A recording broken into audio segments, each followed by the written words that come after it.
there any question about annual leave? How many years are you working with the employer? So first contract is 14 days. Second contract is 17. So if you are working with the employer, second contract is 17. If you are working with the employer, third contract is 21. So you know how to count? So just add the year, okay? So if you use the first and second contract, and then in the third contract, that's the employer will pay you for the annual leave. And then there are many migrant workers that the employer forced them to sign the waiver before they get the vaccine. All of you are get the vaccine already or not yet? No. The second one, not yet. On Yeah. Tuesday. Because there is some employer that's scared of the responsibility if the helper will get sick. But I emailed the Hong Kong labor, and the Hong Kong labor said the waiver is not applicable because in the contract, the employer is responsible with the health issues of the helper. So it's useless. So if you have friends, just tell them that no need to sign the waiver because it is the responsibility of the employer. And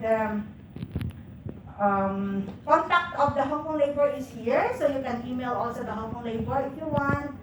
Yeah, so okay, so you can see there are many leaflets there. So this one is from the Enrich. They are financial literacy. So this one is they give seminars or workshops how to like business in the Philippines, and then also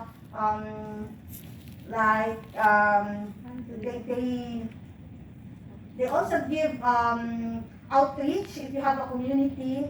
So if you want to learn about how to budget our money, it's really hard to budget, right? So is your salary enough for Nothing the to needs budget. of your family? So it's hard to say no, especially for your family. So you give everything and nothing for us. So we need to save for ourselves. So this one is the budget per month. We need to put there a label. This is for my family, this is for myself, this is for McDonald's, this is for shopping. So we need to budget our money. So this one is everything. Yeah, you have there. So if you want to be a volunteer of Enrich, you can contact them. Yeah. Poland. So it is Baka muna really ng nice Poland. because, you know, in 18 years, I only start saving, I joined the financial literacy. I don't have really that savings because it's really hard. I arrived here in Hong Kong to help my niece go to school. So my mindset is just to help. I didn't think of myself. I didn't think of my family, like, you know, going for good with lots of money. My savings account is just enough for myself. So the NH helped me to save. And also this one is help for domestic workers and mission for migrant workers. These are the NGOs that helping terminated cases, labor cases. So if you need a lawyer, you can go here, it's free. So they have the assistance, and also they also have a shelter. So don't be shy to ask help. So the mesh is for free STD and HIV test. So this one is the uplifters, also for financial literacy. So you just read. And this one is what you do if you are spot checked. You know, usually all of us, we need to have this mandatory public test. So we just read and, you know, help ourselves and also others. So is there any questions? Not shy. We still have time. Is there any questions?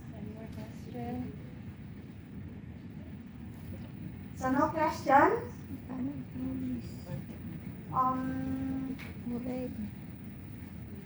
Okay, I have question. I have question. What if the employer called the police and accused you of theft? What you're going to do? Yan Come nga. on. Pag pinagbintangan What ka if ng the employer will ng pagnanakaw. call the police and accuse you of theft? So, are you scared? You will get panic? So, what you're going to do? Wait for the police to arrive and check Don't touch your... any belongings. You can share Call the opinion polo. and then you can learn. Call the polo daw. Call the consulate. If I'm not do the mistakes, I will the one. If the policeman will bring me in the jail, I also can't do one because we have the question. No, I mean, Statement, yeah, statement. yeah, because we can. No, I don't want because I not to do anything mistakes in here, so we can replay like this and then take the phone down. I mean, this one is very helpful. Yes, yeah, Yeah, thank you so thank you much. very Thank you so much. So, yes, if there are many cases that the employer gives something, a gift, and then suddenly they will accuse you of that. Yeah, we have many cases of that. Even they throw away all the bags. If the employer will give you something, you need to write a diary. You need to write, post on your Facebook, oh, the employer gave me this one, this one, this one. So it is an evidence. And also, if the employer will call the police, don't touch anything in your things if it is not yours, like money, jewelry. So just say, that is not mine. Hindi naman ako You can check nagbabot the ng ganun. fingerprint. So the fingerprint, because if you touch that, oh, this is not mine. Your fingerprint is there already. So anything, don't touch. So make sure you need to calm yourself, inform your friend, or you can, in the number they have WhatsApp. So you can send a message. My name is Pedro. The employer accused me of theft. I am in the police station. So something like that. You need to put your name. So we have many cases of this. The friend will message us that her friend is in the police station. The first thing we need to do is to get the real name. So the whole name, we will get the whole name, we send to the Philippine consulate or Indonesian consulate, they will trace who is the employer. So the consulate will call the employer what happened. So make sure if your friend will ask help, you need to get the real name, not the Facebook name. Because Facebook is not, the Facebook is no record in the consulate, so you need to get the Facebook name, okay? So it's something like a simple tips, okay? So what if your friend is in the police station? So that's the, make sure when the police go to your employer's house, there are some like ID, a name or number, you need to write it down. Nameplate. Always get a paper and pen. If there's some problem at home, always take a diary, write a diary. Date, like the employer just suddenly slapped you. So you need to write date, time, where, in the kitchen, in the living room. So this diary is your evidence. Because if you don't have diary, even we go to the police station, we can take the diary. And also inform your friend. So this friend, if you are the friend, you need to contact the consulate. The number one thing is the consulate. Because they can help your friend. Because if you send all to the social media, no message to the consulate, it's nothing. No use. Yes. Just So, dismiss. because we have many cases of physical abuse, but this group chat, nobody report to the consulate, even with those mga pasak-pasak. Ano yung abuse yung pasak? Sentences. Yes. So even those bruises, and then she passed away, no, we can't help because there's no record. So it's really sad. So that's the important is you need to report to the consulate. So I'm not sure if I have, yeah, I don't have, I think here, there's Indonesian consulate, you know your contact, right? So also have the Philippine consulate. Okay, so what if your employer had an accident and then you're just alone with the kids? Because I have one case, the employer died. She don't know the real relatives of the employer. It's really sad. She's very scared, and the boy she's taking care of is autistic. So, you know, she's fully responsible for this boy. So every time she's crying, Mom, what I'm going to do, Mom, what I'm going to do. Okay, calm down. So I forward her to them. Mission for Migrant Workers, Help for Domestic Workers. And then I forward also to the OWA because the employer died inside the house. So everything of the money, you know, there are sometimes that our employer just stay at home, lock the door, we don't care, right?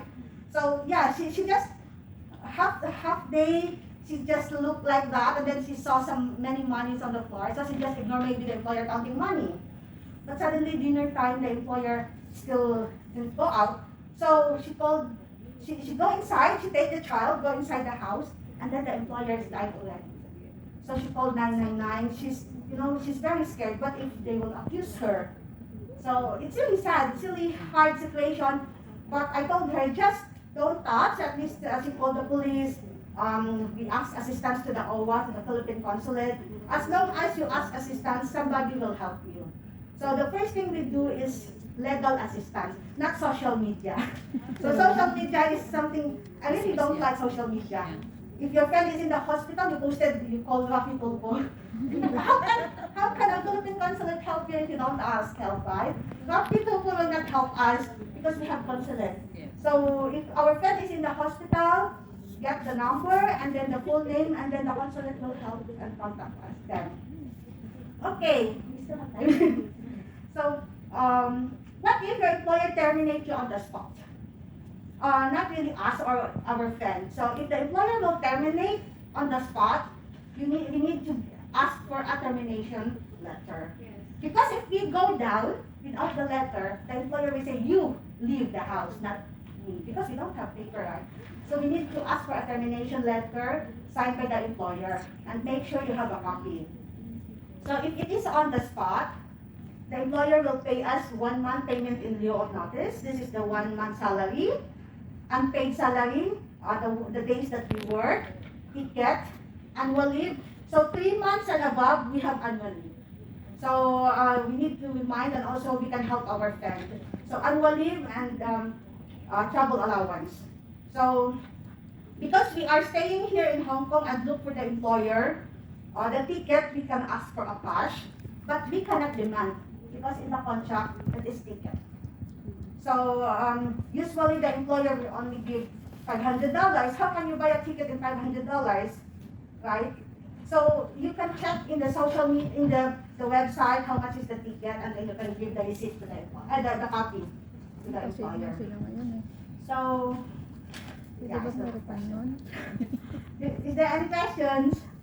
No. So, what if you have a friend in the hospital in critical condition? So critical condition means something like it's quite hard if the employer will terminate her, the employer will, mostly of us, our employer don't go and visit us in the hospital. So sometimes we will feel pity. Oh, nobody's visiting. Even without COVID, the employer is really not responsible, except for the understanding and, if they are there for the helper. But mostly, some helpers are, my boss is not, not visiting me. She feel like, ang tawag din yung parang walang silbi, pity and useless. So, make sure that if you know somebody that in the hospital, after they go out of the hospital, they need to ask for a medical certificate. They have 3 to 4 days leave. So if the employer will terminate the helper with medical certificate, you need to report to the helper report because the employer will, it's illegal. It's illegal to terminate the helper with medical.